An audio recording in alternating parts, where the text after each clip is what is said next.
ನಮ್ಮ ಮುಖ್ಯಮಂತ್ರಿಯವರಿಗೂ ಮಾತನಾಡ್ತೇನೆ. Independent agency ಸ್ವತಂತ್ರ ಒಂದು ತನಿಖಾ ಸಂಸ್ಥೆಯಿಂದ ಪಾರದರ್ಶಕವಾಗಿ ನಿಷ್ಪಕ್ಷಪಾತವಾಗಿ ತನಿಖೆ ಮಾಡಬೇಕು.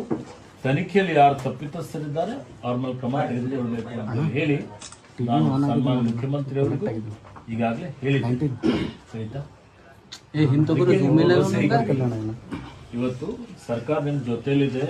ನಾನು ನಿಮ್ಮ MLA ಇದ್ದೀನಿ, ಮಂತ್ರಿ ಇದ್ದೀನಿ, ಜಿಲ್ಲಾ ಉಸ್ತುವಾರಿ ಮಂತ್ರಿನೂ ಇದ್ದೇನೆ, ನಮ್ಮ ಕ್ಷೇತ್ರದವರು ಇದ್ದೀರಿ. ಈಗ ನನಗೆ ಇವತ್ತು ಎಲ್ಲ ವಿಷಯಗಳಿದೆ ಅಂತ ನಾನು ಒಂದು ಫೋನ್ ಮುಖಾಂತರ ಯಾರು ಹೇಳಿಲ್ಲ, ನನ್ನ ಗಮನಕ್ಕೂ ಬಂದಿಲ್ಲ.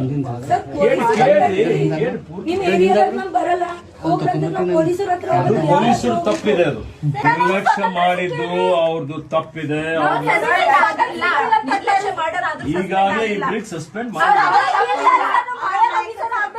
ನಿಮ್ಮ ಹೇಳಿಕೆ ತಗೊಂಡಾರೆ. ನಿಮ್ಮ ಹೇಳಿಕೆ ತಗೊಂಡು ಹೊರತುಪಡಿಸಿನೂ ಬೇಕಾಗಿನೇ ಇವತ್ತು ಇಲ್ಲಿಗೆ ಬಂದಿದ್ದೇನೆ.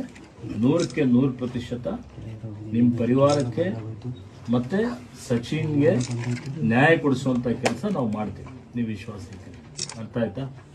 ಪೊಲೀಸರು ಯಾರು ಅವ್ರಿಗೆ ಸಸ್ಪೆಂಡ್ ಮಾಡಿ